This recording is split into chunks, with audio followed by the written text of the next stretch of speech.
Hi everyone. तो आप सभी का हमारे यूट्यूब चैनल पर हार्दिक स्वागत है।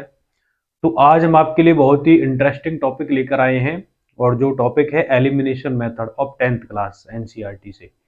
ये जो टॉपिक है सीबीएसई और एचबीएसई दोनों के लिए most most most important topic है, क्योंकि ये जो टॉपिक है इससे रिलेटेड एग्जाम में क्वेश्चन जरूर आता है।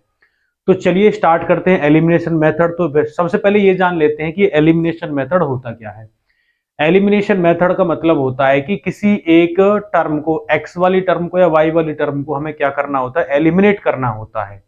अगर हम एक्स की वैल्यू को एलिमिनेट करते हैं, एक्स वाली टर्म को एलिमिनेट करते हैं तो वाई की वैल्यू फाइंड हो जाती है। अगर वाई वाली टर्म को एलिमिनेट करते हैं तो एक्स की वैल्यू फाइंड हो जाती है। इसमें हमें ये करना होता है और उस वैल्यू को एलिमिनेट करने के लिए हमें पहले एक्स वाली या वाई वाली वैल्यू को एलिमिनेट करने के लिए उसको पहले इक्वल किया जाता है।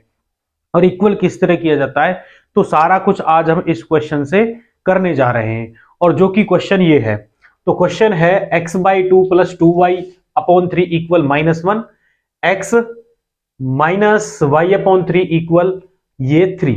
और ये हमने टू इक्वेशन यहां पर यूज किए हैं। ये दो इक्वेशन लिखने के बाद अब इसको किस तरह से एलिमिनेशन मेथड से सॉल्व किया जाएगा। बट इन दोनों इक्वेशन में एक चीज है कि ये फ्रैक्शन टाइप है। फ्रैक्शन टाइप इक्वेशन है, तो फ्रैक्शन टाइप इक्वेशन को हमें सबसे पहले क्या करना है, इसको फ्रैक्शन से हटाना है, यानी कि एक सिंगल उसमें लाना है। तो किस तरह से इसको रिमूव किया जाएगा, तो देखिए इसका सॉल्यूशन। तो सबसे पहले ये वाली जो फर्स्ट इक्वेशन है इसको हमने ले लिया, फर्स्ट इक्वेशन को। तो फर्स्ट इक्वेशन को लेने के बाद इसके जो अपॉन में है ये वाले, तो ये हमें क्या करना है, सबसे पहले इसी को हटाना है। तो इसका मैंने ले लिया एलसीएम। तो एलसीएम क्या आ गया इसका, 6। 2 मल्टीप्लाई 3 6। अब 2 से डिवाइड हो गया 3 टाइम्स ये वाला 6, और 3 मल्टीप्लाई एक्स क्या होगा 3x। आगे प्लस 3 से 6 डिवाइड हो गया 2 टाइम्स, 2 मल्टीप्लाई 2 ये हो गया 4y। और इधर क्या रह गया, इधर रह गया -1। यहां से 3x प्लस 4y, और ये वाला 6 डिवाइड से इधर मल्टीप्लाई में होगा, और 6 मल्टीप्लाई -1 क्या होगा, इक्वल -6। तो इस तरह से हमें ये वाली इक्वेशन मिलेगी, थर्ड इक्वेशन। सेम अब ये वाला जो है, इस वाले को किस तरह से किया जाएगा, इस वाले को भी इसी तरह से सॉल्व किया जाएगा। यानी इस इक्वेशन में, इक्वेशन सेकंड जो है, इसमें भी हमारे पास देखो ये वाली फ्रैक्शन टाइप है।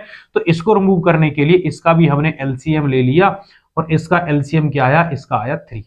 अब इसके डिवाइड में कुछ नहीं है तो हम लेट कर लेते हैं, इसके डिवाइड में 1, इसके डिवाइड में 1, इस तरह से लेट किया। अब 1 से ये डिवाइड हो गया 3 टाइम, 3 मल्टीप्लाई एक्स क्या होगा, ये 3x।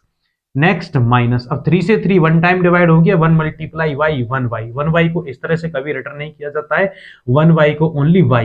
तो ये क्या आ गया y इक्वल, इधर क्या है इसमें, इधर रह गया 3।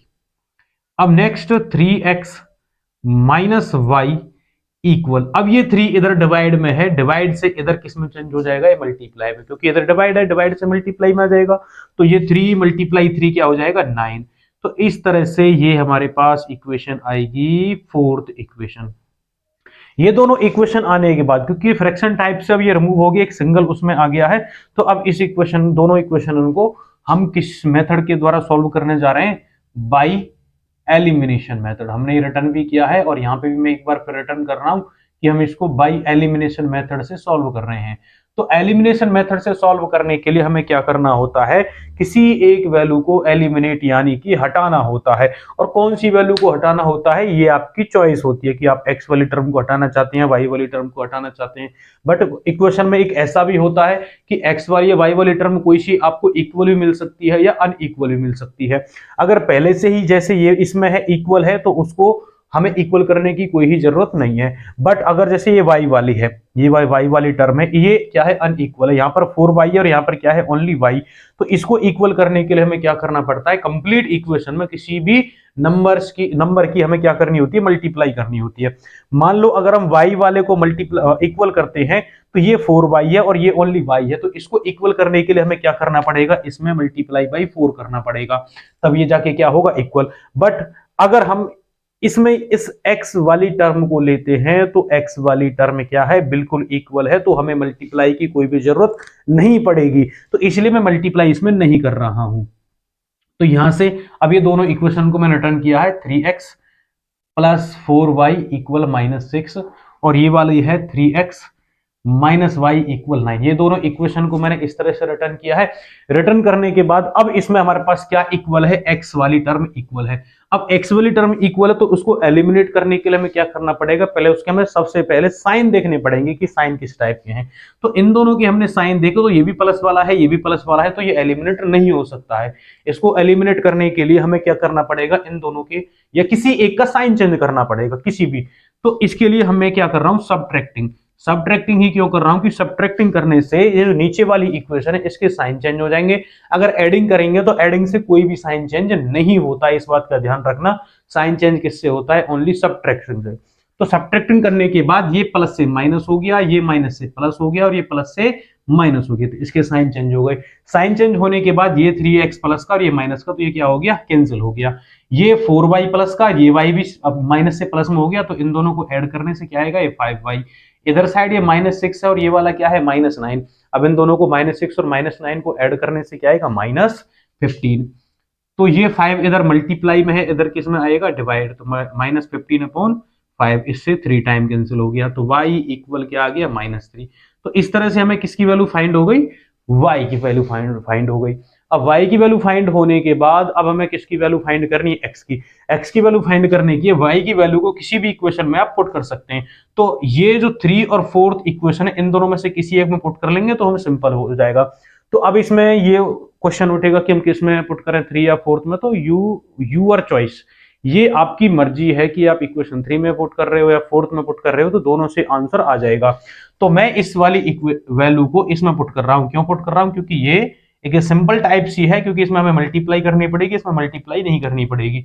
तो मैं इस वाले इक्वेशन में पुट कर रहा हूं जो इक्वेशन 4th है। Putting the value of y in equation 4th। तो 4th इक्वेशन को पहले हम रिटर्न कर लेते हैं, 3x माइनस वाई इक्वल 9। ये वाली हमारी 4th इक्वेशन है। तो 4th इक्वेशन हमें क्या करना है, इस वाले में y की वैल्यू पुट करनी है। तो 3x minus y value is -3। तो ये वाला माइनस तो ये आ गया, बट y वैल्यू क्या है, -3। तो -3 equal 9। 3x minus into minus plus हो गया, तो +3 इक्वल 9। 3x ये प्लस इधर किस में चेंज हो गया, माइनस। 3x इक्वल ये क्या हो गया, 9 माइनस 3 6। तो ये 3 इधर x के साथ मल्टीप्लाई है, इधर किस में आ जाएगा, डिवाइड। तो 3 से कैंसिल आउट हो गया 2 टाइम्स, तो x की वैल्यू क्या हो गई, 2। तो इस तरह से हमें किसकी वैल्यू फाइंड हो जाएगी, x की वैल्यू फाइंड हो जाएगी। तो इस तरह से आपको एलिमिनेशन मेथड करना है और बहुत ही सिंपल मेथड है और एग्जाम पॉइंट ऑफ व्यू से बहुत ही ज्यादा उम्मीद वाला क्वेश्चन है जो एग्जाम में आते हैं। तो उम्मीद करता हूं ये वाला मेथड आपकी सभी की समझ आया होगा। अगर समझ आया है तो आप हमारे कमेंट सेक्शन में जाकर हमें बता सकते हैं कि हमारा ये वाला टॉपिक बिल्कुल अच्छे से समझ आया है।